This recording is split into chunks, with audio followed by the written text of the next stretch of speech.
call in and say thanks to you. It's something very good you do. It's hurricane, and what happened the last time with the garbage coming down in the drains to block them up, it might be worse.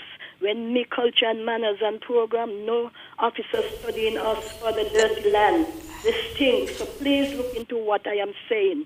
The land at the Bay Road by the supermarket, it's terrible. That cannot be right up until now. No officers going to do nothing. It's not their government. It's over 25 years. It's long overdue. You did not bring the corona and saying this is the best right now. Caller. When it open up, they must not come and spoil it. Caller. Have your praying people out here for you. Thank you, thank you. We love you, love you. Get home safe. Thank you, caller. We have 2 callers on hold. Good night. You're live on Leadership Matters. Good night, caller. You're live on Leadership Matters. Hi, good night. Hello? Yes.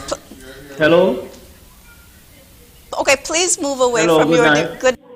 I can hear you. Go ahead, please. Just speak into the phone. Yes, I want to comment Honorable Lindsey Grant coming back to the people in constituency number 4. He's listening to us and he's working. And I want to commend the Prime Minister on the good leadership, and the country is running good and the country is pushing forward for unity. You understand? I thank you. Thank you, caller. Good night, caller. You're live on Leadership Matters. A pleasant good evening to my Prime Minister, Dr. Timothy Harris. Prime Minister, I want to commend you highly for your great leadership for this Federation of St. Kitts and Nevis. I also want to thank you for paying the money to Social Security to those people who are going through a phase of losing their job. Great leader you are. The best Prime Minister in St. Kitts and Nevis. Continue to do what God have you to do. And the word said, the step of a good man are ordered by the Lord. Mr. PM, I also want to say this on the record, to tell Mr. Mark Brantley to stop run race with you, because you have a heart and you are a great leader and you help all of them to get into power. And without you, there would have never been a team unity. Good night. Thank you, caller. Okay, I will invite Minister Powell to address a question that was directed at him about how confident is he about opening the schools. Let me say to, I think it was Bucky, good evening and thank you for that question. I am very confident in the process by which we will open schools on the 7th of September. Like I said in my opening statement, a lot of people have been working extremely hard to ensure that this happens. I must use the opportunity to single out the senior management team of the Ministry of Education who have been staying in office until late at nights, on most nights over the past few weeks, to ensure that this is a reality. I speak specifically of Permanent Secretary Vincent Hodge, our Assistant Secretary, Dr. Tricia Esdale, our Personnel Officer, Stacey Gums, our Chief Education Officer, Dr. Debbie Isaac, our Deputy CEO, Francil Morris, and our Senior Education Officer, Lisa Pistano. They have been leading the team and providing all of the support that the schools need to reestablish themselves next week. One of the things that I would like to use this opportunity to announce is that I am not just here speaking because I can. We have, with the help of the Ministry of Education and with our COVID-19 task force, put together a document which will be made available to the public as of tomorrow. That document is the guidelines for the reopening of primary and secondary schools for the school year 2020 to 2021. This outlines all of our initiatives, all of our protocols for the reopening of school, and we want the public, the general public, to be a part of what we're doing. It is a document that has been put together based on a lot of input from all of our stakeholders around the Ministry of Education. And it basically is set out in 3 areas. Part A outlines the structure of the school year 2020-2021 and provides all of the various dates, important academic dates, the start and end dates for the different terms, and different educational dates of significant importance. Part B describes the logistical arrangements for school operations and speaks to all of the things that we're putting in place to ensure that the teachers and other ancillary staff are trained and continue to be trained, not just in COVID-19 protocols, but also in relation to our e-learning platforms that we are also using in a blended learning situation. And in Part C, gives the health and safety protocols that we have adopted and will put in process in light of the COVID-19 pandemic. All of these, all the things that fall within this document give a snapshot of how much work has been put in place. And again, our teachers, our new principals have all undergone specific training, not just in COVID-19 and its protocols, but also in terms of managing the process in what we now refer to as the new norm.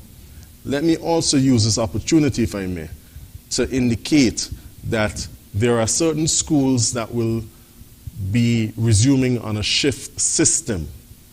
And this is being done because we are confident in the procedures and processes that we have in place. And those schools have been identified based on their population. So these would be the larger schools. And the primary schools which will be operating on a shift system are the Beach Allen Primary, the Dr. William Connor Primary, the Sandy Point Primary, the Tucker Clark Primary, and the Cotton Thomas School. The secondary schools that will be opening on a shift system are the Washington Archibald High School and the Bastia High School. Teachers will be expected to come out to work for the entire day as normal. They will be expected to report to work at 8 a.m. and complete their day of work at 4 p.m. In terms of the hours that the children will be required to attend school, for grades 4 and higher, the children will be expected to report to school at 8:30 and sorry, let me correct that. Schools that are not on shift system, you go to school, it's full day school as normal, 8:30 to 3:30. Those who are on the shift system will be required to come out for the morning shifts, those who attend the morning shifts, at 8:25 a.m. and that shift will end at 12:15. So if you are attending school on the morning shift, you come at 8:25 and that shift concludes at 12:15. If you're coming for the afternoon shift, you report to school for 12:50 in the afternoon, and that will go down, that shift goes on until 3:30 in the afternoon. Now, we have adjusted the length of the different periods during these shift systems. Normally, in a regular, unaffected school day, children would have 7 different periods of instruction. We have adjusted the time frame for these periods so that the children will now have 5 hours of instruction within a shift. So we are trying our best to ensure that although it is a different system, that the children are benefiting from as much instruction as possible. And we, again, ask parents and guardians to make a note of this information and to work with us. Although you may be required to have your child report at 8:25, we want you to bring them a little earlier. And different schools will be reaching out. They have already started reaching out to the parents and guardians through letters and WhatsApp chats, as they have in different schools, to put together a list in terms of staggered times for children to report to school so that we don't have too many children coming to school at the same time. Similarly, break time and break periods and lunch periods will be staggered so that we don't have too many children coming out and playing and having some recreation at the same time. I provide this particular information at this point to show that a lot of work has been put in place, and we are indeed confident that we will resume next week in a very healthy and efficient way. Thank you very much, Mr. Powell. I'd like to invite the Honorable Prime Minister to respond to the callers who directed their questions and comments toward him. Thank you, Val. Just to add a brief word on that matter which the Honorable Minister of Education just addressed, the confidence with the education sector ability to resume school, to underscore that a lot of planning has gone into the reopening of the school, that we are doing these things in an organized and careful way to minimize risks to everyone involved in the education sector, that we develop these protocols, join on the best of advice and expertise within the country and regionally through the various educational institutions and regional bodies, and that in fact we have had some testing of them with the opening up of the public sector early childhood facilities, and that has gone very well. And so we expect that the opening of school, with the preparation, there have been a series of meetings of which I'm aware, with principals, with staff, with the PTA, and so there's been the widest possible promotion of the new protocols which are now in vogue for the education sector. I just want to add a word of reminder to parents and guardians that research has shown that the most significant factor impacting upon the learning of children is the activism, the support of the parent and guardian. And so more important than teachers in the context of the research findings is having an interested parent in the learning of the children. What this means in the context of the new norm, that students are likely to adjust very well if they are encouraged to practice the new protocols by their parents, guardians, and significant adults in their lives.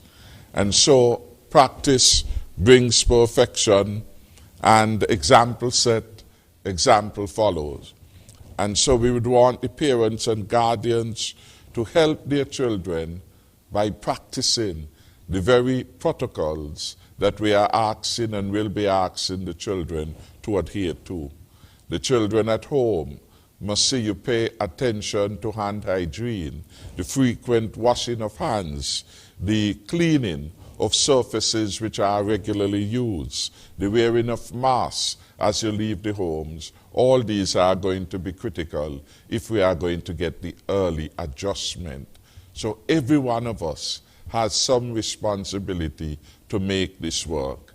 I think we are having a call, so I would want to pause and allow that call to come through. Good night, caller. You're live on Leadership Matters. Yes, good evening. Good evening, Mr. Prime Minister and Mr. Powell. Mr. Powell, I congratulate you for your leadership. As you is the youngest man on the team, and so far you is going good. And I congratulate you. I'm really proud of you for the way how you're handling yourself. Okay? And stay away. And Mr. Prime Minister, I want to tell you again, I want you to be strong. Strong, strong, strong. Because the more light the burn, the more you see your way. And God put you here for a reason. And God make you the Prime Minister for a reason. Nobody choose you to be Prime Minister. It's God work. Because God know that you alone, you could have handled this thing what think it was going through. So you continue to be strong for yourself and don't bother with them. Just listen and walk with your mouth silent.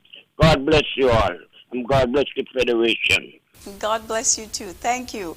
I'm told that we have 5 callers on the line, so please be succinct, straight to the point with your questions. Good night, caller. You're live on Leadership Matters.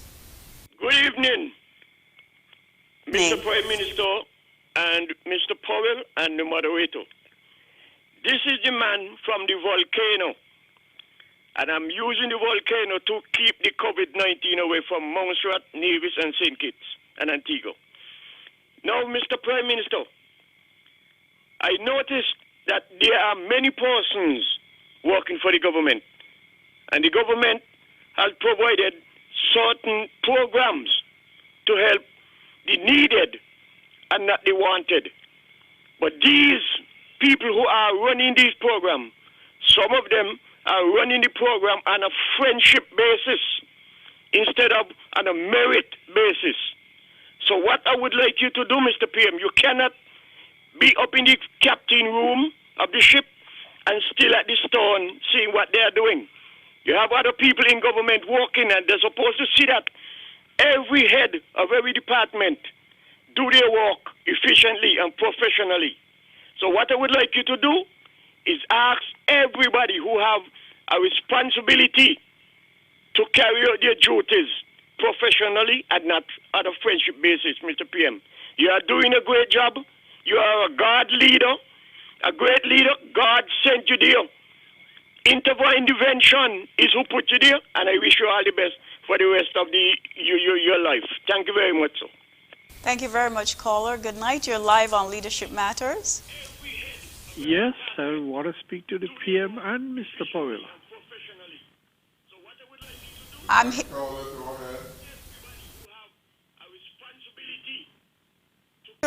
Turn your radio or TV down and just speak into the phone, please. Will do. Thank you. Go ahead, please. Mr. Culture is still on the phone. Yeah, good evening, Mr. PM and John L. Powell.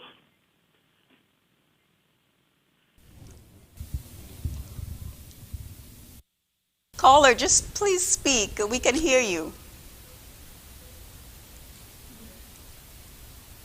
Okay, sorry, we're having some technical difficulty. Good night, caller. You're live on Leadership Matters. Hello?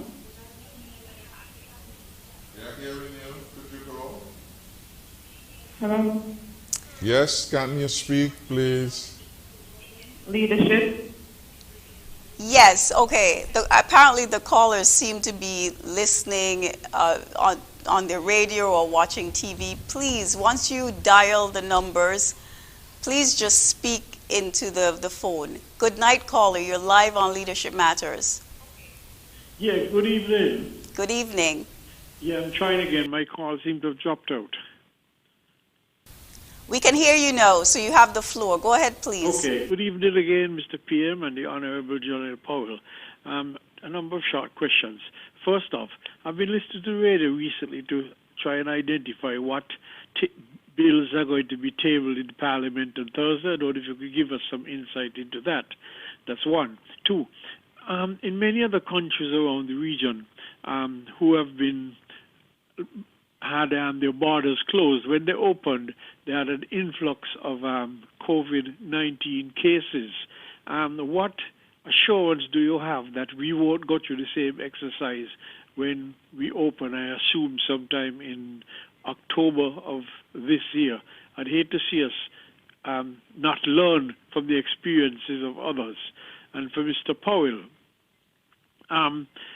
why is it necessary to have two different systems, whereby some schools operate with shifts and the others that operate a normal school day? And last, but yes, for the time being, how can you control the gatherings of persons during the breaks? How do you control the distancing of students during the break periods, and especially situations around the trays, the ladies and the men with the trays outside the schools, when when they have breaks and after school and that kind of thing, you have large gatherings of students. So how do you plan to control that situation? I'll listen off here. Thank you. Thank you, caller. Good night, caller. Good night, caller. You're live on Leadership Matters. Go ahead, please. Okay, I think we have one last call. Good night, caller. Okay, we don't. All right, so I will turn to Minister Powell to address some of the questions that were just directed at him, and then I will invite the Honorable Prime Minister to answer questions that were asked of him. Why some schools on shift and not others? That decision was taken based on the sheer population of the schools and the spacing that we have available within the particular schools. These schools that would have been identified are our larger schools, primary schools and high schools. And so that is basically the reason for that. The other schools that will not be on shift and that will have full day school as usual, we have sufficient space within those schools to utilize the necessary social distancing protocols. The question as to how do we control the social distancing during breaks? As I would have indicated before, the break times within the different schools will be staggered. So some children will go for break at one time, others will go at a different time. By doing so, we hope to have less children integrating with each other at any given time and mitigating the opportunities for mass gathering as far as possible. This is something that's going to be done even with the lunch hours. Some classes will go for lunch at a certain time and others will go at different times. You specifically asked, well, how do we control the gathering around the trays outside of the schools?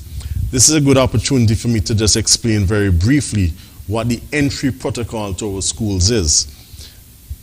At the entrance point of each school, there will be a screening process and a sanitization station.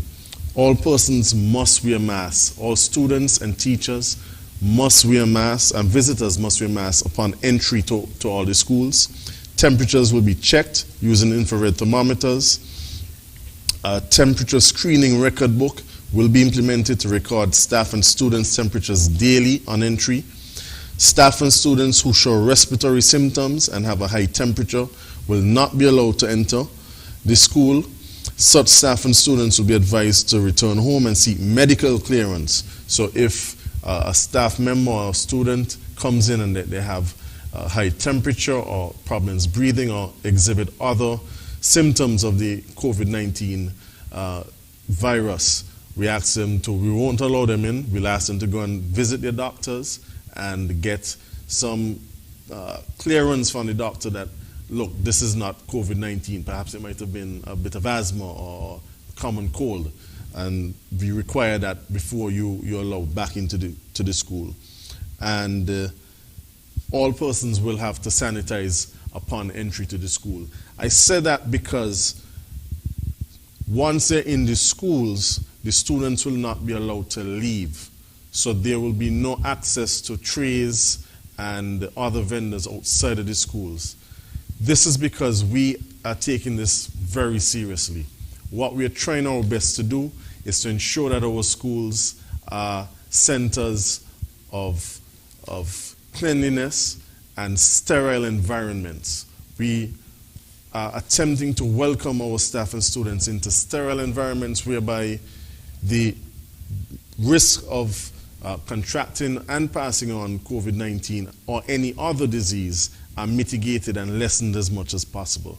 And so part of that process is to not allow the children to leave to go to visit trays. As a matter of fact, we are encouraging and requiring students to stay in school for their lunch periods and only leave if it is absolutely necessary or an emergency.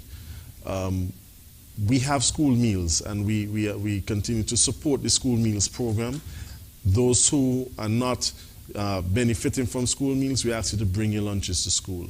Again, we ask parents and guardians to work with us to ensure that your children have what they need for snacks and for lunch, so that we can lessen the opportunities of them having to leave school and risking themselves in terms of being able to pick up the COVID-19. If you have difficulties providing those lunches, again, we have the school meals program, and we encourage persons who need that extra support to utilize that opportunity. Thank you, Minister Powell. As I said, I would invite the Honorable Prime Minister, but we do have 3 calls, so I'm going straight to them now. Good night, you're live on Leadership Matters. Good night, Mr. Prime Minister and members of the Senate. I would like to know what date in October the volume is. Thank you very much. Good night, caller. You're live on Leadership Matters. Yes, good night. Good night. Yes, we can hear you. Good night.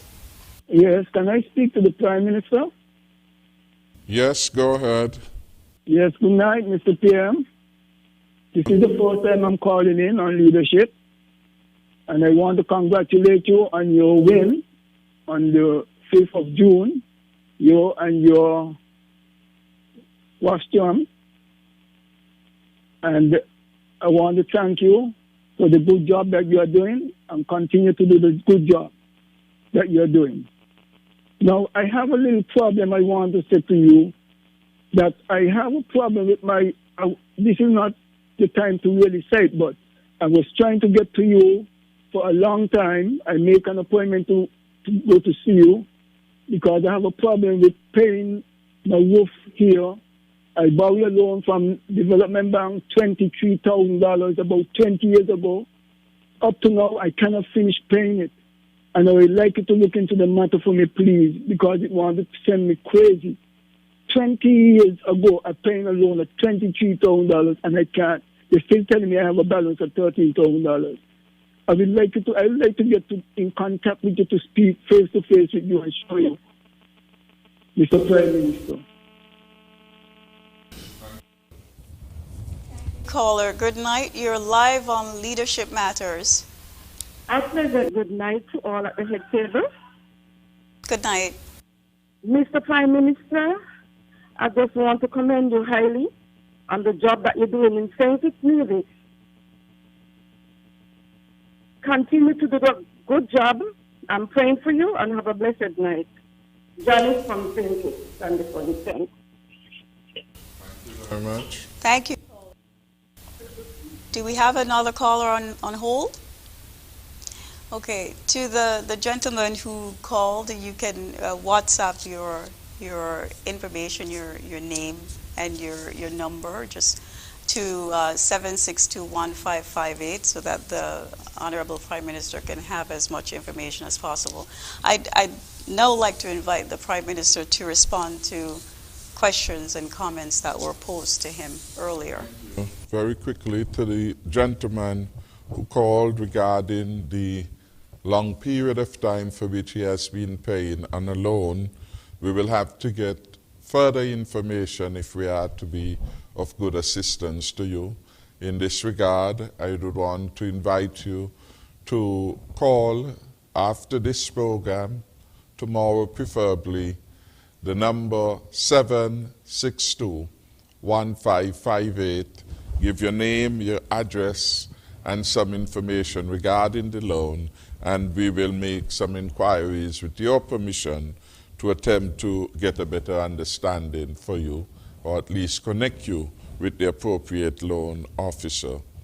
To the caller who raised the question as to when the borders will be open, we did indicate that the borders will be opened in October, and we are intending to stick to that particular time frame.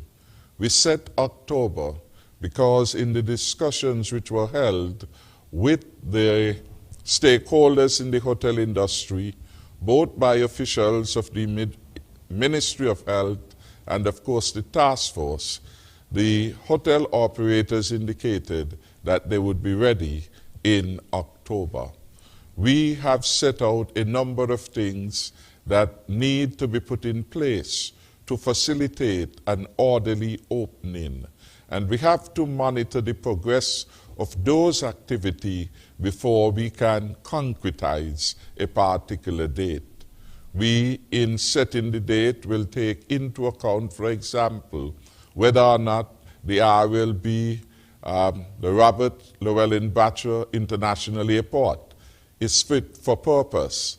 Several aspects of physical changes are to take place, and so again, that of course will have a major impact on the timing. The hotels have to do their work. There are training to be undertaken with all of the stakeholders. At the last cabinet update, we were advised that just about 2,400 plus persons in the sector have received some form of training. We expect that more detailed and particular training suited to the establishment on the question will be undertaken in a second phase. The Ministry of Tourism, through the Tourism Authority, had indicated that they expect that training to go up to the end of September. If all goes well, then it means that the necessary training and preparation of the workers would have taken place to allow for the date in October to be realized. We will make note or notice of that date way in advance of the particular day. But at the moment, we are reviewing the progress that has been made by hotels, by taxi operators, by every stakeholder involved in the hotel industry and in the hospitality industry to that extent. We need, for example, to identify a range of new product offerings, tours, etc., to allow the visitors who come to have an experience that is memorable, enjoyable, and yet safe. So there's a whole lot of work to be done. Do I have a date in mind? Does the cabinet have a date in mind? Yes, we do. But at this particular moment in time, until we get a further positive update on where activities are, no specific date will be given at this time. We had set a target that 5,000 persons will be trained in the hotel sector. We are now at last report at 2,400 persons having been trained. So as we make progress, the more progress we make, the earlier we can make the declaration of the date. We do anticipate and we would wish by October 1st, all of the work or most of the work would have been done. So we are waiting really and encouraging the critical stakeholders to move with respect to that.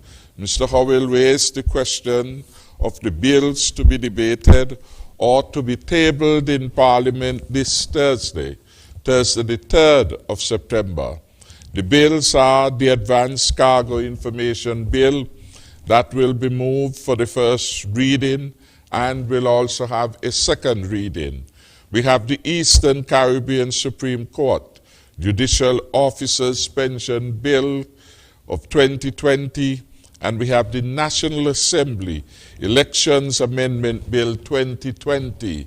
This bill will be part of the process of tidying up the electoral system and will attempt to make further determinations as to which participant or which country's citizens will be able to participate in voting in St. Kitts and Nevis. I think we have another call, so we should pause for that one. Good night, caller. You're live on Leadership Matters. Yes, good night, everybody. My question is pertaining farming. Is there anything in place for the local farmers them who have crops on their hand and having a problem or having issues in getting them sold. Also, is there anything in process that the farmers them can get together and ship the products, ship the produce overseas to the neighboring islands, similar to you have a boat that come here on Monday from Dominica. They load up the boat with stuff and send them out. I think that would be a good revenue for the country to make some money for the neighboring islands who don't have fertile soil and so forth. If there's anything in place, you can let me know. If not, I think that is something we can look towards in terms of bringing some money into the country, shipping out some of our produce and so forth. Yeah, thank you. That's my contribution. I listen off here. Thank you, caller. Good night. You're live on Leadership Matters. Another caller? Okay, no, we don't. Okay, so I'll let I'll invite the Honorable Prime Minister to resume his statement. Thank you. The last caller is fresh in mind, so I will make a response. Anything in place for relieving farmers of unsold or excess produce?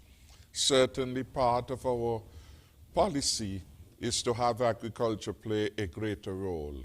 And this means that we have to make some adjustment to move the farming beyond the fresh produce into other processing activity. And so agro-processing becomes critical as part of our food security program. What I would suggest to the caller, he has some very interesting ideas that are clearly in sync with our program for an expansion of agriculture within the country. And those ideas, of course, should be put to the officials in the Ministry of Agriculture, Mr. Melvin James, and of course the new Minister of Agriculture, the Honorable Alexis Jeffers, should be able to articulate more on the specifics. We had some years ago engaged in providing the processing of fruits, of vegetables, etc., at a facility on the SSMC Farmer compound. That program of agro-processing had been supported by the Taiwanese. I think that that system is still in operation. We had provided some support for a number of farmers, Ms. Nisbet come quickly to mind, who had been assigned a particular property at Needmos, and they were to deal with issues of storage and preservation of products. I'm not sure where that is at this particular moment in time. The export of products is something that we would want to encourage. Indeed, part of the program for the expansion of agriculture through the special farm, I think it was called Belmont, in the St. Paul's area, was to ensure that we had adequate supply to move into the neighboring islands by boat and other forms of transport. And so the caller again is in target. What I will try to do for subsequent programs will have someone come to represent the agricultural sector who could speak in more detail as to exactly what is happening on the ground. Agriculture is important, critical to our future, critical for food security, critical to our health, critical to foreign exchange, savings and earnings. And we want to pursue an agricultural program that is larger and better than anything that had happened in the past. So I welcome the farmer, and I would want the caller, and I would invite him to give his particulars to this phone number, 762-1518, 762-1518, and we could, in fact, have a better conversation and put you on to the appropriate personnel who would be able to help. Then we had the suggestion or the observation from Mr. Culture about persons working with the government, and they need to ensure that the government programs are being run and managed with a view to merit rather than the personal friendships of those who are leading or giving support to the program. That is what we would want. That is what we promise the people of St. Kitts and Nevis, and we welcome ideas and suggestions on how we can improve in that regard. As we proceed on the build-out of the public sector reform, as we proceed on the program to incentivize performance, all these issues will be looked at. Ambassador Vance Abney is charged with that responsibility, among other things, in the office of the Prime Minister, to look at the public service, and we shall move to ensure that our public service is most productive, most nimble, and ready to serve the people on the basis of merit.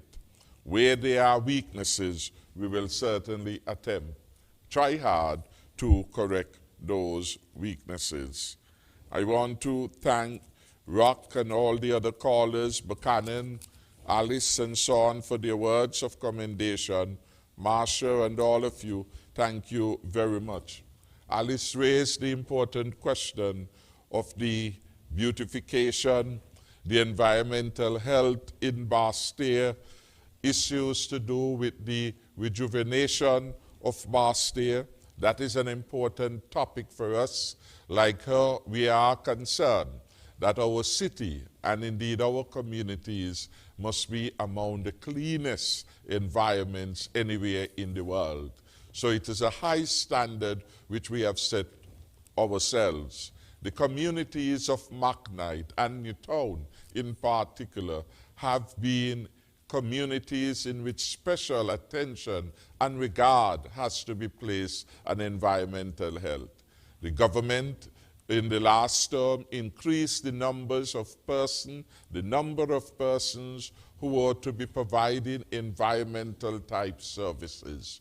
We developed different timing schedules, shifts, to ensure that those communities are kept clean. There clearly is a challenge of supervision, among other things, and we will attempt very early to get a hang of this. So I promise you, Alice, that for another occasion, we will have the Minister of Environment come so that you could put more frontally your questions and get an update as to what is happening and what we expect to happen. Also, importantly, the Honorable Janelle Powell is the rep for Central Basseterre.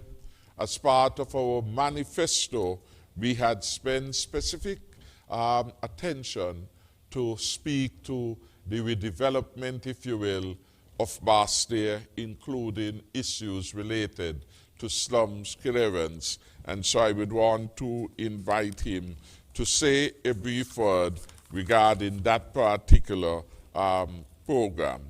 Just very quickly before he comes, though, I want to thank John Paul, who has been a regular caller and perhaps all call-in programs, and to thank him for his civic-mindedness and for his interest in seeing that things in our country go in a good way. We are a people, he noted, joined by blood, connected by history, connected in many ways. And the people of St. Kitts and Nevis really are one people. I understand that connectedness. My father, Mr. Godfrey Nisbet, was born in the heart of Nevis in Cotton Ground. And so I have a long line of families there, the Browns, the Herberts, and so on and so on. And we are in close contact. Our heart loves each other and are connected. And so I understand that connectiveness. And I do believe that perhaps as the Prime Minister, which that rich history in terms of a father from Nevis, a mother from St. Kitts, for such a time like this, I have been given the opportunity to advance the cooperation, to advance the unity between the federal entity and the Nevis Island administration. When all the noise is over, the facts remain true as they are, that for the first time in history, we have had successive leaders of the Nevis Island administration proclaim that the relationship is at its best ever. For the first time in history, the federal government has a vote head in the budget every year, which provides for a monthly allocation to the island of Nevis, or to the government of Nevis. In December last year, we took the decision at Cabinet that we will increase the amounts available through the government, the Nevis Island administration, by a whopping 50%. 50%. From 30 million or thereabout per year to some $45 million. That is a significant sum. It represents one of the largest cash inflows to the Nevis Island administration. We have said and we have committed that we will review those arrangements, but we have to do it holistically and we have to do it in a careful manner so that we do not undermine, one, the fiscal stability of the federal entity has to be preserved. We have to do it in a manner that does not undermine the ability to deliver services to the people on the island of St. Kitts. And we have to do it in a way that keep our indebtedness on the downward trajectory as has been the position over the last 5+ years. There is a plan. Things are moving in the right direction, but it cannot be moved in a rush way. Somebody has to keep their eye on the ball. And as Minister of Finance and as Prime Minister, I am keeping my eyes on the ball. We have done all that we reasonably can do, and we will continue to do, because our support to the Nevis Island administration go far beyond just the budgetary allocation that we have made. We provide support in every area. As we fight COVID, for example, we expend money both at the federal entity level and at the level of the NIA. You look across the range of areas, education. The federal government, for example, covers the economic costs for students proposed by the Nevis Island administration to the University of the West Indies. And so we go on and on.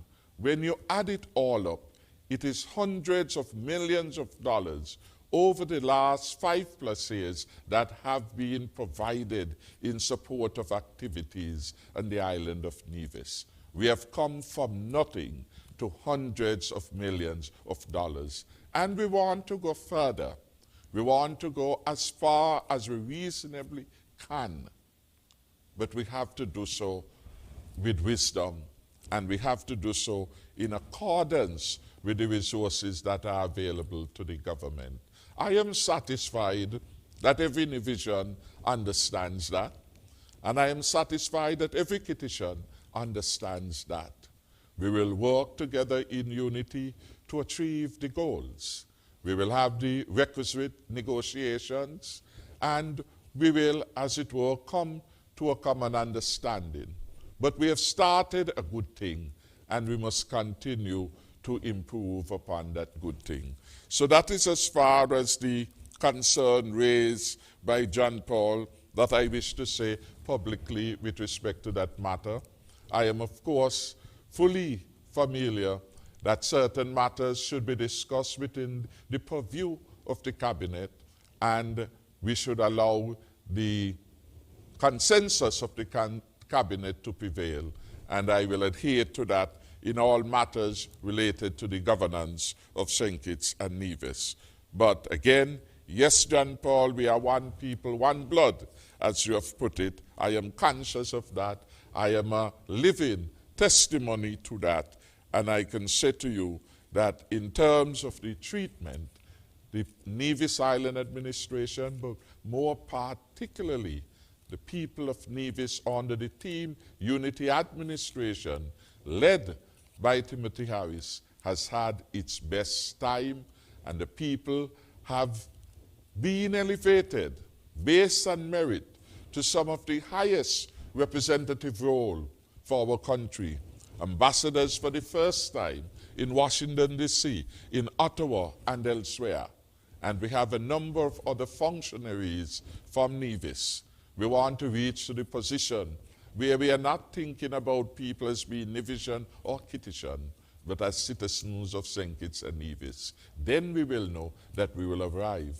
And the issue of merit will then be sufficiently pronounced and sufficiently alive that wherever an employee is needed, we could count on the best person who can deliver that particular job. So again, thanks for your confidence in the leadership of the government. I will continue to do my best and to use the experience I have owned over 20 plus years at the level of a federal government. Indeed, I am pleased to have had the opportunity to be now the longest serving federal minister and to bring that fount of knowledge, experience, and exposure to ensure that the Team Unity government functions better than any that was before it. I would invite Ambassador Powell, once we take that call though, to give his 2 cents or maybe 10 cents in relation to the question of the redevelopment of Basseterre and his vision, our vision, for the improvement not just in sanitation, but to bring Basseterre more alive and in service of nation building. Thank you, Honorable Prime Minister. Good night. You're live on Leadership Matters.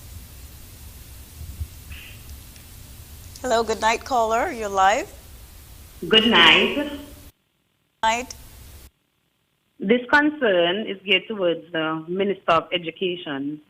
Now, as a young mother and a young teacher ready to soar, I've been hearing about the bachelor's program that should be launched at the college, especially during this time of uncertainty with the COVID-19 and not wanting to leave my child. I was wondering when it will be launched because I feel like this is a perfect time for it to be launched. Thank you, caller. I think we have a couple other callers on hold. Good night, caller. You're live on Leadership Matters. Good night. Prime Minister, good night. And Mr. John L. Powell, good night. Yes, this is Miss Unity from St. Croix. Prime Minister, I just want to say, I want to see this Team Unity party go from strength to strength. And like John Powell said, we are one blood. I want to see it go from strength to strength, and I don't want the callers and the supporters them just keep talking about Mark Rantley and you. Teeth and tongue does not, and if I have a problem, I don't have to trash it up because you all have to sit down in Parliament, make law and break law.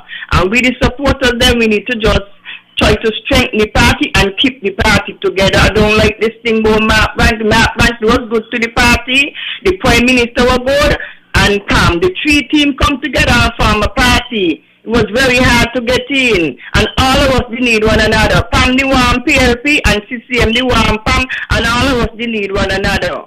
Okay, so let the party go from strength to strength and continue moving forward in the right direction.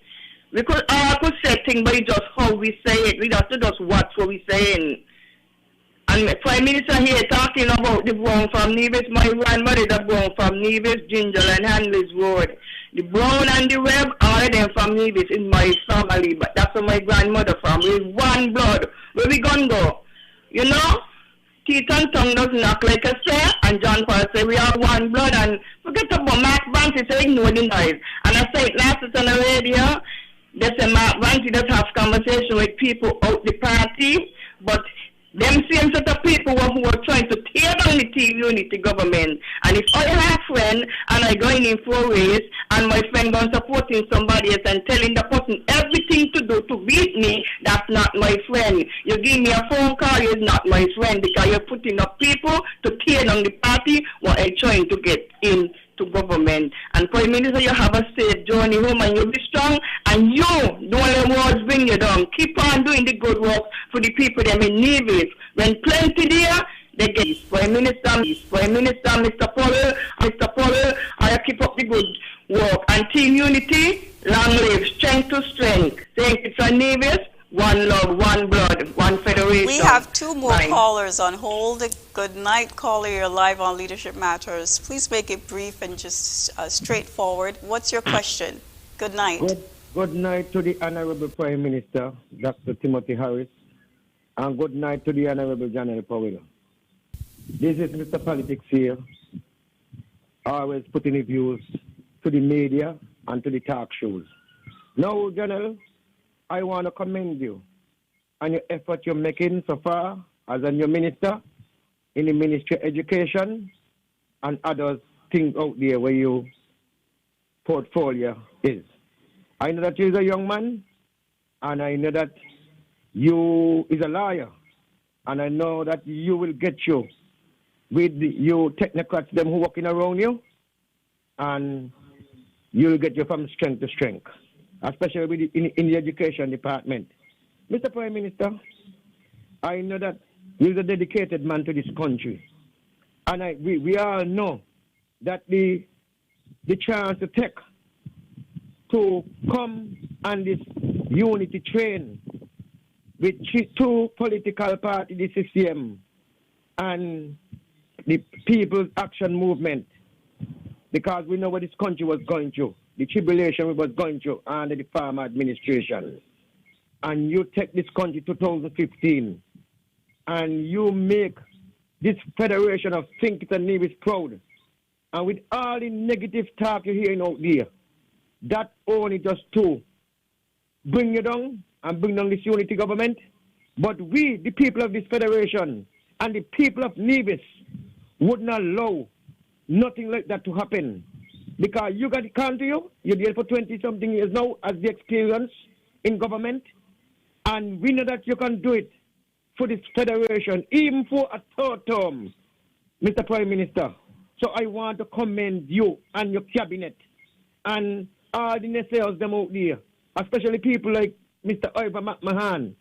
Every day on the radio station try to bring down you and this unity government. But you know what you're doing? You're bringing down voices. Because only 3 people are calling for voices now at the time.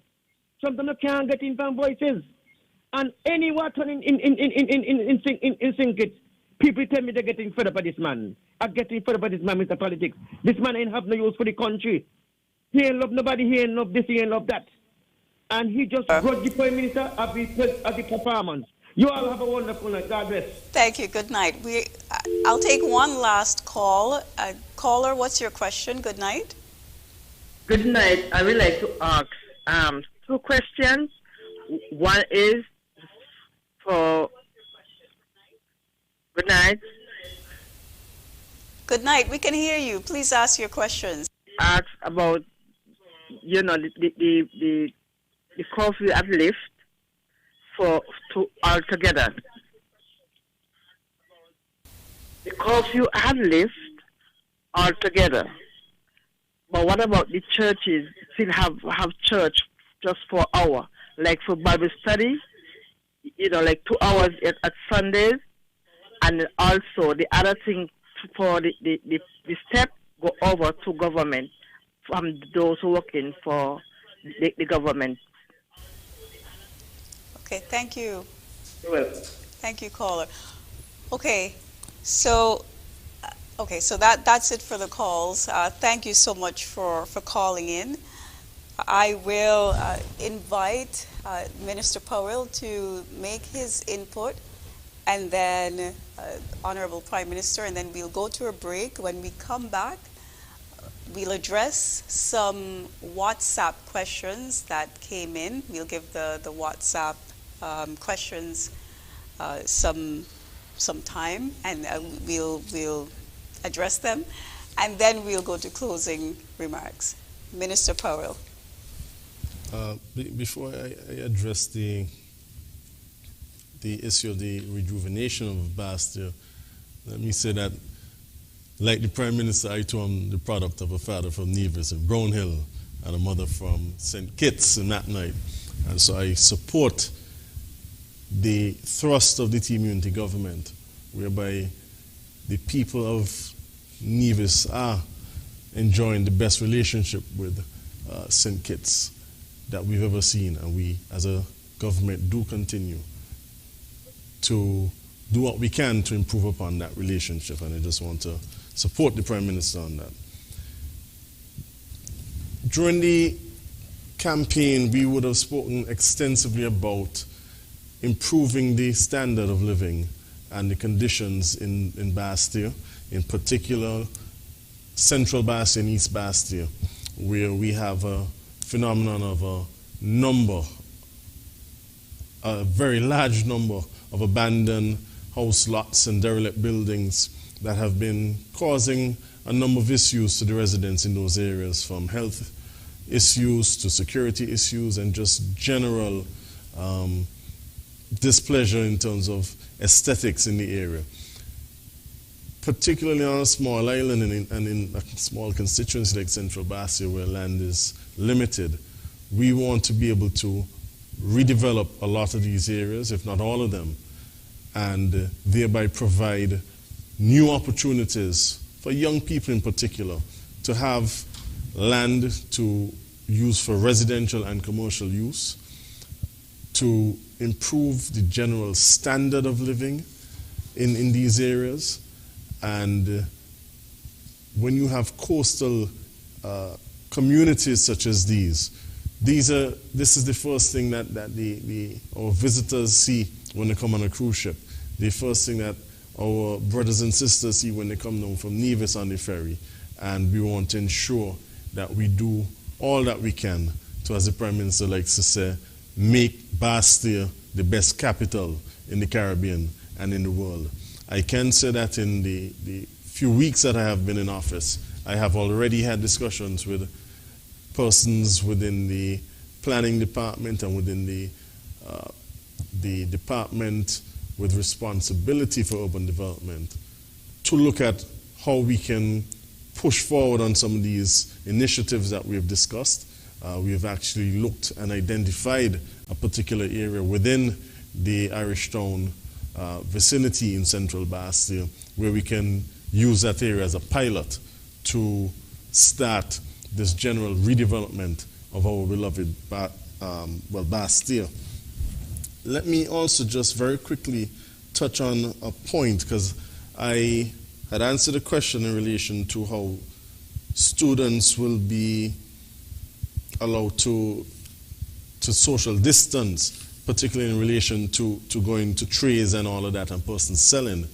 Let me make it abundantly clear that while our first priority is the safe resumption of our schools and getting our students and teachers back to school and in a safe and healthy manner, we do also, as a government, appreciate the small business persons that operate in St. Kitts and Nevis, and specifically in this instance, persons who have trays and sell outside of schools. And so we are not leaving you behind. We are in the process of ensuring that we have the relevant protocols in place to integrate these persons within that bubble, that safe bubble that we're creating around our schools, so that they're able to ply their trade, but in a healthy way, not just for the students and teachers, but for themselves as well. And so I would like to use this opportunity to invite persons who vend in and around schools to reach out to the Ministry of Education so that we can engage you on the necessary protocols that you need to put in place in order to be allowed to vend outside of schools and as well to be included within that safe bubble that we're trying to put together. Some of these initiatives will include retrofitting some of the trays and the structures that are used to sell, and using plexiglass and thick transparent plastics to eliminate or mitigate the transfer of any contaminants that might be in the air. We want to encourage all persons who are vending in and around schools to ensure that they have their food handlers permits. This is very important. And that they too continue to wear their masks and to encourage sanitization amongst the persons that come and vend from them. We don't want to leave anybody behind in what we do understand to be a very difficult time. Everybody must be offered an opportunity to apply their trade and to be able to make some money in these hard times. And we appreciate that, and we want to include everybody in that initiative. Thank you. Honorable Prime Minister, I'll invite you to make an input before we go to the break. Thank you very much. Again, the critics to whom Mr. Politics made reference, we have to remind ourselves that the elections are now over and the Team Unity movement has emerged victorious with the largest win ever. And that means that the people of St. Kitts and Nevis have good confidence in the government. So those who want to continue down the road of negativity, of calling down the country, of laying blame, we can allow them the freedom to do so, and we reserve the right to strongly disagree with them. The country will move ahead whether or not they wish the country bad. And clearly, from the last election, we have consolidated our strength and our position in the Federation of St. Kitts and Nevis. We have improved in seats, we have improved in votes. And the only party that diminished in its standing was the Douglas Labour Party. So, Mr. Politics, I would say not to worry. As for myself, I have had a long and successful engagement in the politics of the country, going back some 20 plus years now. And so I have learned to accept the good and also to be able to receive the bad that comes with it. I am better for the criticism, and I know when to engage in a response on these matters. So I would say, do not get faint-hearted. I know you are strong and you understand the politics. In terms of the caller who made reference to the commitment that we made to have the workers and the STEP program come permanently on the government payroll, that, of course, is a work in progress. At the press conference at NEMA, I had pointed out that we had established a committee. The committee is headed by Mr. Levi Batcher, our Accountant General, and has other representatives, including the Chief Personnel Officer of the government as part of its membership. It has representation from the legal department and other departments of the government. I would want to commend the team for its hard work in attempting to deal with a matter that has its own challenges, a significant development in the makeup of the government sector going forward, and which would impact upon the lives and livelihood of over 3,000 employees and the STEP program who reside both on the island of St. Kitts and the island of Nevis. So the committee is working hard. Last Monday, there was a submission before the cabinet which would have clarified certain issues which the committee had raised and for which they needed further direction. When cabinet closed shortly after 6 p.m., we had not yet reached that particular matter on the agenda, as we had several presentations that were being made to the cabinet on that particular day, including presentations from the Commissioner of Police, Mr. Gilroy Brandy, Lieutenant Colonel Comrie, and we had some other presentations from the Tourism Authority, etc. We had about 3-4 preceding presentations, and that took the cabinet on a very long day. And regrettably, we had to postpone that matter for next Monday. After that cabinet session, perhaps in my next presentation appearance, rather, on leadership matters on the Tuesday following, God's willing, I will be able to give the country an update. But to say from all accounts, we are making progress. And to remind the public that we did say, when operationalized, there will be no loss of benefit, in that we will make the application retroactive from the 1st of July. Again, I want to encourage those who are on the STEP program to be their very best. Best in punctuality, best in performance, for moving forward as we attempt to build a beautiful and productive St. Kitts and Nevis. There will be no room for laziness. There will be no room for short-changing. And we expect everyone to give a fair day's work and in return to receive a fair day's pay. So there will be significant transformation in the way things are being done with respect to the STEP program. And we would expect greater output from those who are there, better organization, better efficiency, and of course, more benefits to the people of St. Kitts and Nevis as we give those employees greater certainty and greater benefits. Thank you very much, Honorable Prime Minister. We'll take a break, but before we do, I'd like to draw the public's attention to a couple of websites where you can access the Emergency Powers COVID-19 number 14 regulations 2020.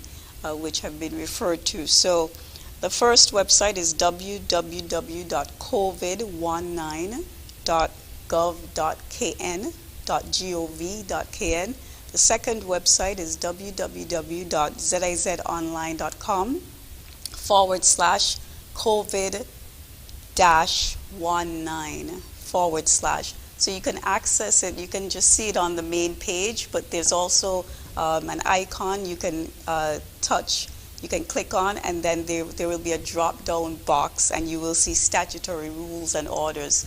All of the statutory rules and orders that the government have passed in the past few months are up on zizonline.com/COVID-19 /. You will also get a sense of the protocols that are in place, that will be in place when the schools reopen. Section 9 states that all public educational places of instruction may reopen as long as they comply with the minimum standards set out in Schedule 2. So you can find Schedule 2 on pages 10 to 12 of the new regulations. The new regulations are also readily be found on Facebook as well. So also too, someone mentioned religious places of instruction or worship, or what's happening with the churches. So sub-regulation 5 of Section 9 states that all religious places of instruction or worship may reopen in accordance with the provisions of these regulations and any other conditions or directives given by the National COVID-19 Task Force. The sub-regulation also adds that the following persons should be encouraged to connect to virtual church services from home or may attend a separate early morning service designated for that purpose. A, senior persons, persons in the pre-retirement age range, or persons over 65 years old. B, persons with underlying health conditions. C, individuals with disabilities. And D, those who might not be able to wear a mask for the duration of the service. So please please become familiar with these regulations. They contain very valuable information. So we will go to a break. When we come back, we will address the WhatsApp questions, and then the Honorable Minister of Education and the Honorable Prime Minister will give their closing remarks.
It is important that we pay our mortgage on time at NAC for your future security and a peace of mind. It is important that we pay our mortgage on time at NAC. It's your responsibility and it's also mine. The management and staff at NAC wants to encourage all who holds the key to keep up to date, pay your mortgage on time for your future security. It is important that we pay our mortgage on time at NAC for your future security and a peace of mind. It is important that we pay our mortgage on time at NAC. It's your responsibility and it's also mine. Visit us at Park Range, Bastille, or call us today at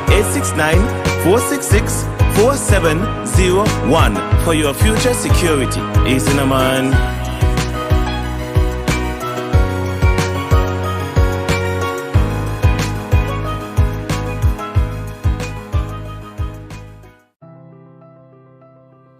National Housing Corporation revolutionized the way construction was done, especially building small, middle, and low-income housing. We built houses with bigger bedrooms, bigger bathrooms, all painted, cupboards, well-suited and tiled, first-class quality. I usually refer to those houses which we built as houses fit for kings and queens. But we also built some studio units in St. Peter's, a place called Paris. Those studio units are ideal for the single person seeking to begin to build his own life, understanding what it is to be living with responsibility for themselves and for all of the utilities associated with the home. In this new term, we will do many more of those across the country. It is why on this 24th anniversary occasion, I am pleased to be here to say happy 24th anniversary to those who have all been associated with the National Housing Corporation over many years. I think the next 4 years is an exciting period, a period when young people in particular should benefit from the work of the ministry and should benefit from the work of those who work at National Housing Corporation. I should say overall, benefiting from the work of the Team Unity administration. Happy 24th anniversary. Just want to congratulate the National Housing Corporation for its 24th year in existence. NHC, as we know it, I believe have come a long way, and I too want to congratulate even the past board members who would have brought NHC thus far. I know under my watch as chairman of the board, we would have brought in some new ideas. In very short order, the corporation would be introducing online payments and I trust that our clients can take advantage of that. I would also like to congratulate other members of the board.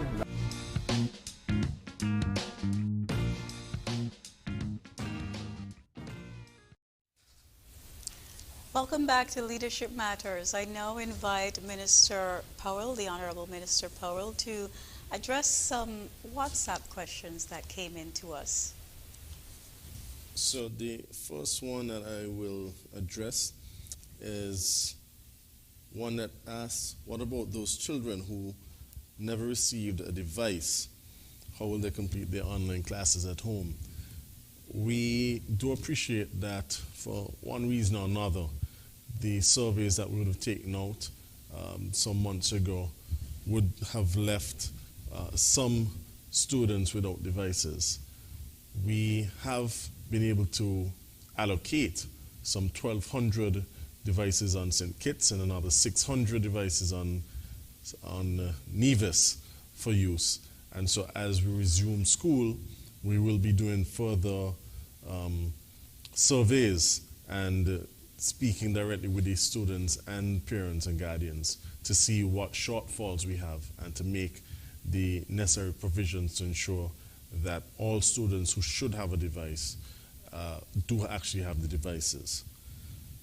The second WhatsApp, which is in relation to the resumption of schools, says, good night, I'm just a concerned parent trying to find out about children with asthma. Like both my daughters and other children with the same asthma, are they required to wear masks all day? We do take into consideration the fact that some persons do have pre-existing conditions that limit the amount of use that they can have with masks. And so we ask that that parents and guardians of children who suffer from asthma or any other respiratory illness indicate this to the schools. And we ask you to, in doing so, support it with some medical evidence from a doctor. I also would use the opportunity to refer persons to the COVID-19 regulations. The press secretary would have given some instructions as to where these can be located. Those actually speak to instances where persons may be exempted from wearing masks. Let me put on record that under those very regulations, children under the age of 6 are not required to wear masks, and based on the medical advice that we're getting, children under the age of 4 ought not wear masks. The third text message is from a writer who is living in Tampa, Florida, who is inquiring as to whether or not we have sufficient thermometers to test the temperatures of children upon entry to the schools.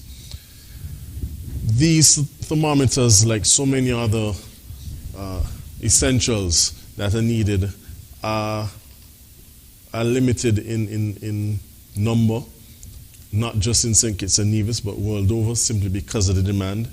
We do have what we believe to be sufficient for every school. However, in order to maximize the efficiency of our screening upon entry, we would like to be able to utilize others. And so I note that the writer has indicated that that writer is willing to donate some thermometers, and so I would like to thank that person for their generosity to encourage others where they have the means to do so as well. The reality is that these devices are electronic and things will happen.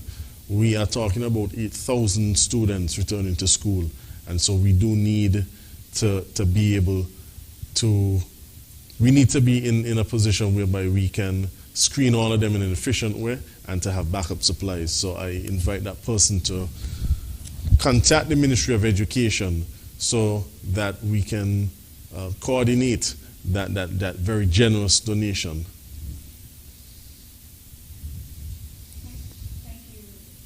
Minister.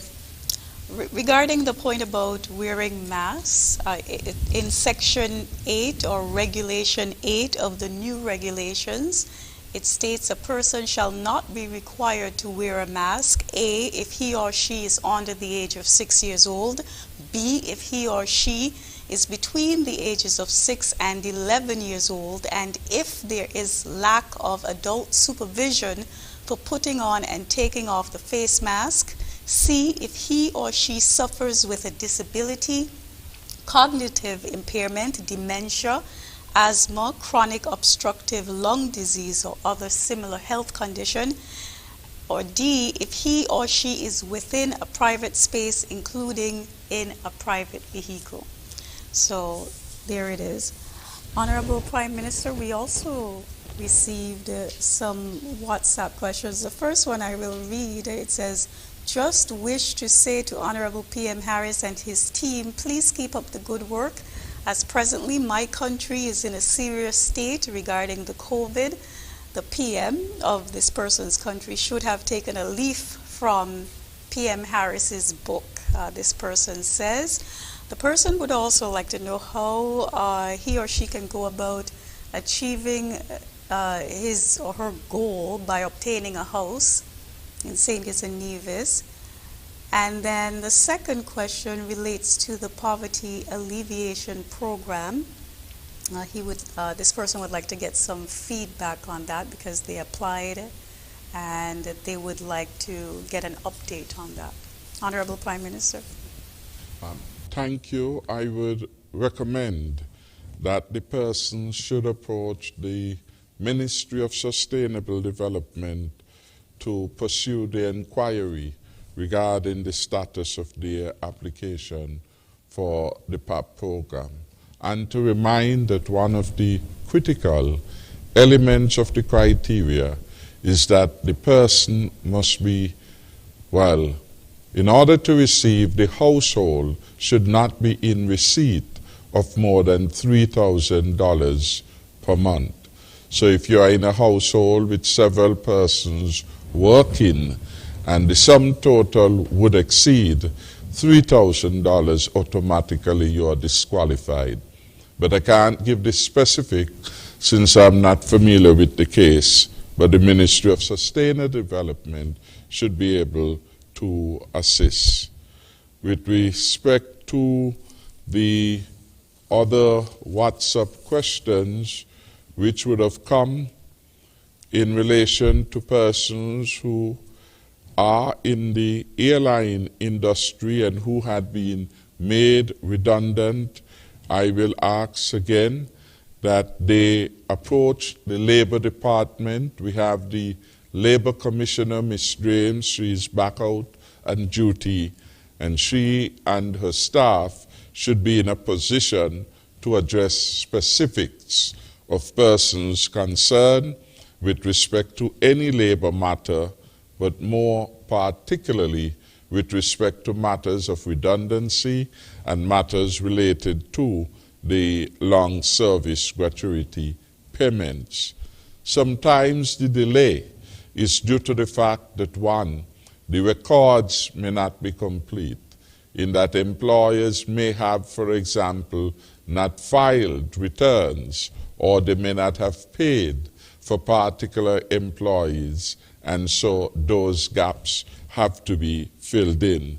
Other times there could be inconsistent information, and before any payment is made, there will be the verification of the particulars of the applicant. So the best way to get a good understanding of where your particular claim is in the system will be to direct your inquiries to Ms. James, the Labor Commissioner, and I shall alert them nonetheless to pay particular attention to these areas which have been raised and to perhaps give me an update, what has happened, what is in progress, so that I can report whether on Tuesday next at our next hosting of Leadership Matters or certainly via the press secretary. The question with respect to asthma has been answered according to the regulation.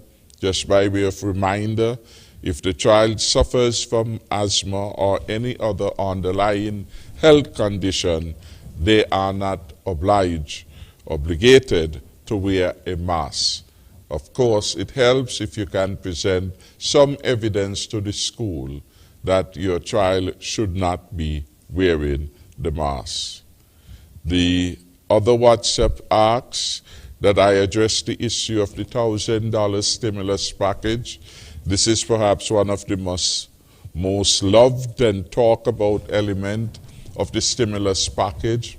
Recall when we announced the largest and the best and most comprehensive stimulus package in the Caribbean, we indicated that the Social Security Board had been charged with paying $1,000 up to $1,000 per month to persons who would have suffered loss of income as a consequence of COVID-19, and that we had indicated that based on discussions with the Social Security Board, they had projected that some, $15 million would be expended to applicants over a 3-month period. That is $5 million per month was what they had estimated based on the returns they've had, based on the knowledge of the industry.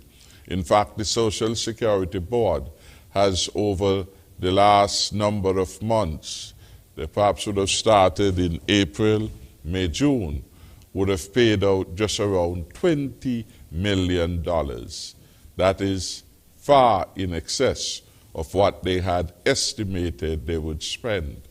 And indeed, the population of applicants varied from month to month, reaching a peak of over 8,000 in one of the months.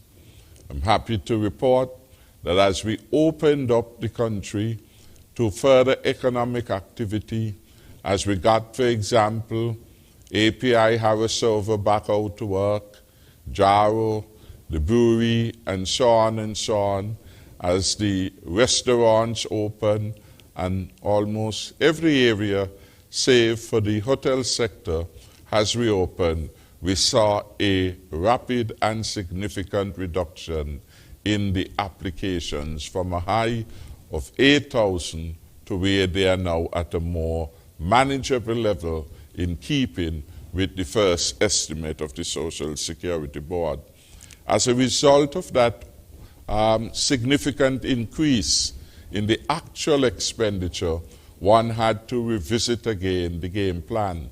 The support was intended for 3 months in the first instance. No one knew then, and no one knows now, how long the COVID challenge, the COVID pandemic will be with us.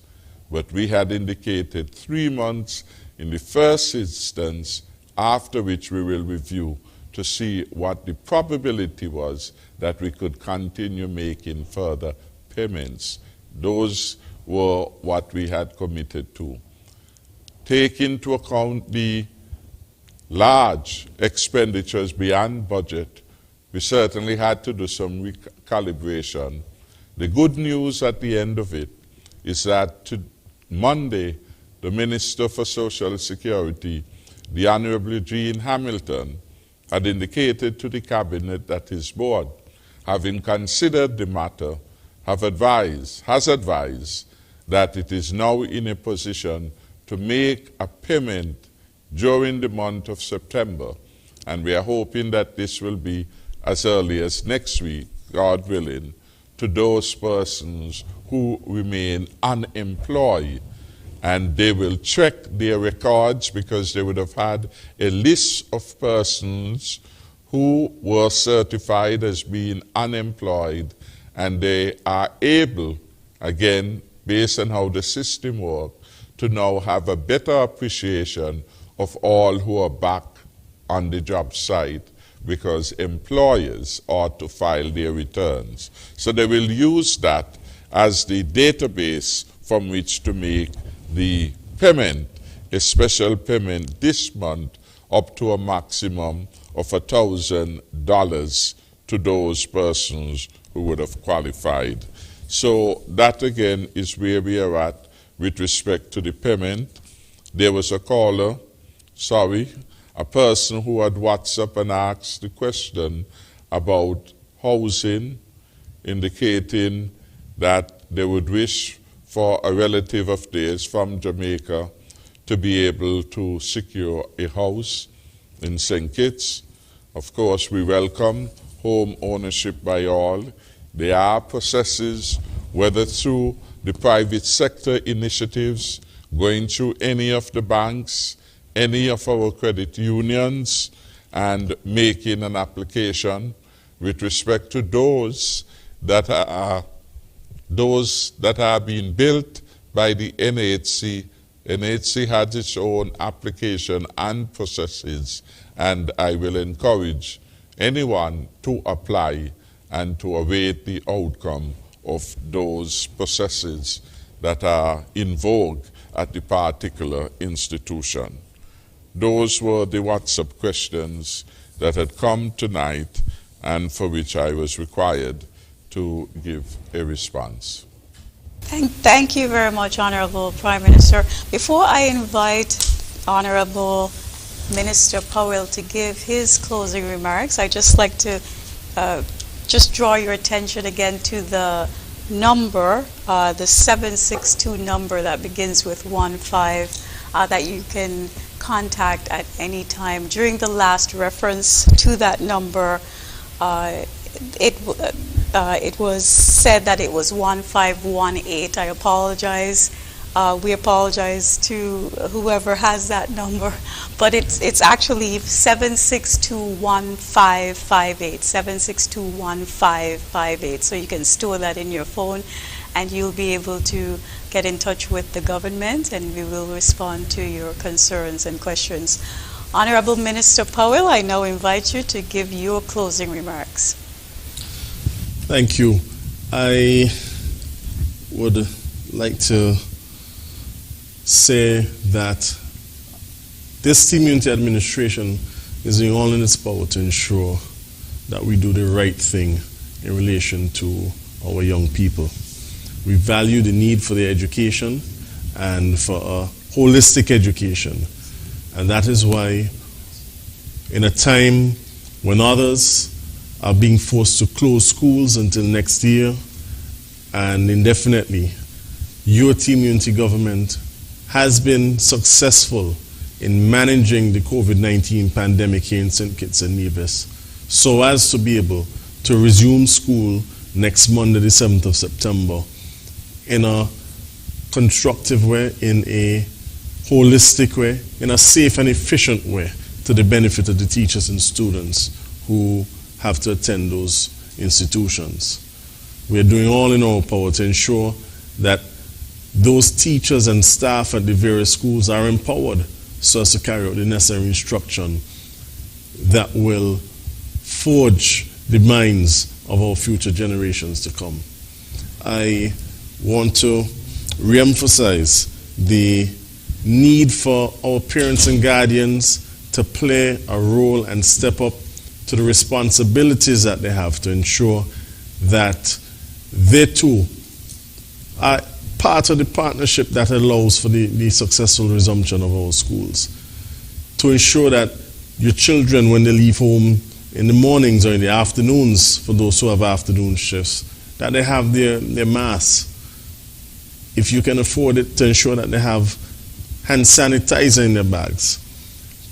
We want to not just prevent COVID-19 from spreading, but we want our people to understand that the new norm requires certain behavioral changes that will benefit and that will protect us not just against COVID-19, but against anything that may come similar to that. And so I would like to once again, for the benefit of the general public, indicate that as of tomorrow, the guidelines in respect of the resumption of schools will be made available electronically across all platforms to citizens, to parents, to guardians, to all stakeholders so that you can follow along with us and see all of the protocols, all of the special dates, all of the different things that we are doing as a Ministry of Education and a government to ensure the smooth transition back to schools. I also would like to, for your benefit, repeat the schools that will be operating on a shift system. Let me start with the primary schools. All kindergarten, grade 1 and grade 2 students in all primary schools will return and have full-time school. However, in the following schools, children from grades 3 and above will operate on a shift system. The Beach Allen Primary School, the Dr. William Connor Primary School, the Sandy Point Primary School, the Tucker Clark Primary School, and the Cotton Thomas Comprehensive School. The following 2 high schools will be operating on a shift system: the Washington Archibald School and the Bastia High School. For those children that will be reporting to school for the morning shift, you will report to school at 8:25, and that shift will conclude at 12:15. For those who will be attending the afternoon shifts, you will report to school at 12:50 and end at 3:30. I am confident that we are doing all in our powers to ensure that this system works. I am comforted when observing elections in our neighboring islands, such as Jamaica, upcoming elections, where persons are asking to be elected so that they can put in place the processes and protocols that St. Kitts and Nevis under UT Immunity Administration has had in place for some time now. It shows that we are ahead of the curve and that we are on the right track. And so I use this final opportunity to say to all that are invested in our schools, please work with us, work with the governments. Those who want to vend and continue to ply their trade, reach out to the Ministry of Education so that we can ensure that you can be a part of this resumption.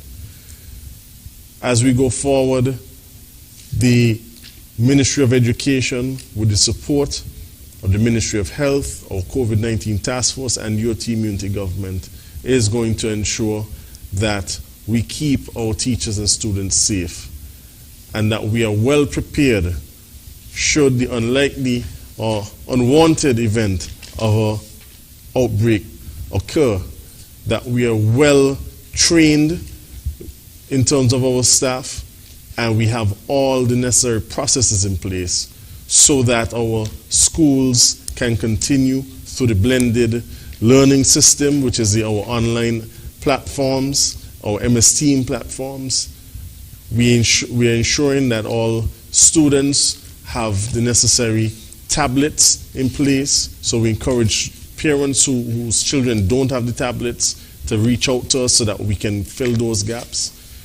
The government, along with the support of the cable and flow, have provided internet connectivity to homes that did not previously have, because we understand the importance of this particular step and process, and because UT Immunity Government cares for you and cares for the education of your children. Thank you for listening, and I look forward to working with each and every citizen of St. Kitts and Nevis to make sure that this process of the resumption of school next week is a success. Thank you very much, Honorable Minister Powell. I now invite Prime Minister Harris to give his closing remarks. Thank you very much, Val, and let me thank again our Minister of Education for being part of tonight's discussion, and to wish him well as he provides leadership to that critically important Ministry of Education. Education is critical to the development agenda of St. Kitts and Nevis, and the higher the quality of education that we can deliver to our people, the better it is for them to realize their own independence and to consolidate our independence as a nation. We have a nation to build and a nation to mold. And we have to move with some dispatch with the task of nation building. Difficult and challenging as it is, we have to ensure that we make St. Kitts and Nevis the Garden of Eden. Already it is the magnet that pulls people from everywhere across the Caribbean. It is to St. Kitts and Nevis they have come to live, come to work, come to establish their family. We therefore want to keep it as a wonderful place. The Garden of Eden phraseology, adopted by Marcus Garvey way back in 1937, is an apt one. St. Kitts and Nevis can be the home for all of us. There is a lot of work to be done, and clearly it will require of each of us a recommitment to do the best we can to make our country always the best place in which anyone can live. I want to make a particular appeal to our young people, and much of the conversation and education is largely about young people and how they ensure that they take advantage of the relatively free education that is available in St. Kitts and Nevis, use that to enhance their own capacity to deliver and ability to contribute to the further growth and development of St. Kitts and Nevis.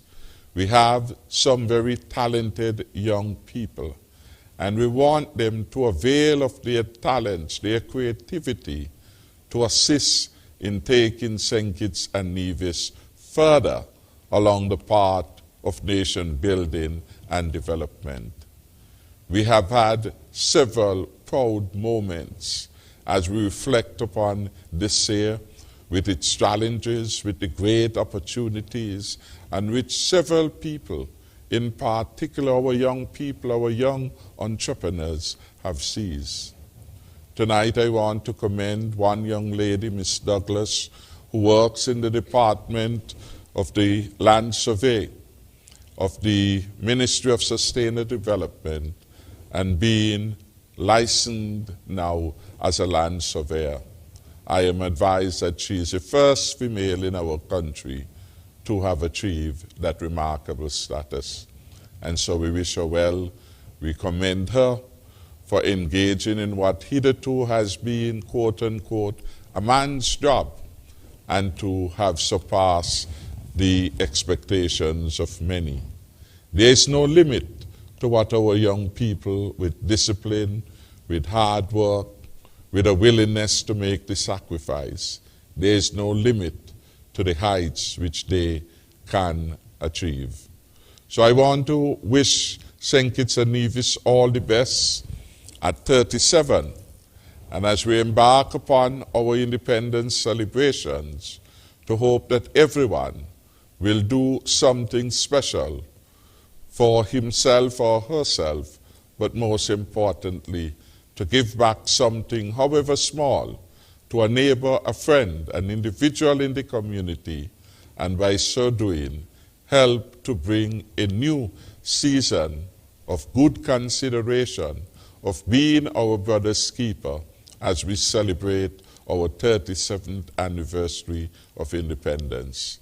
I want to thank God for his favor on the people of St. Kitts and Nevis, and to thank him for the opportunity he has given to me for such a time like this to serve my country in the high capacity, in the high office as Prime Minister. I shall endeavor always to do my very best for the people of St. Kitts and Nevis and for this beautiful country that I love and am privileged to serve in this capacity. Thanks again to all who called in tonight, made it an interesting and informative program, allowed me to get a window, an insight into some areas in which the government needs to improve on its delivery to the people, I want to thank those who raise the concerns, and we will work hard to improve and to ensure we deliver in accordance with the expectations of the people.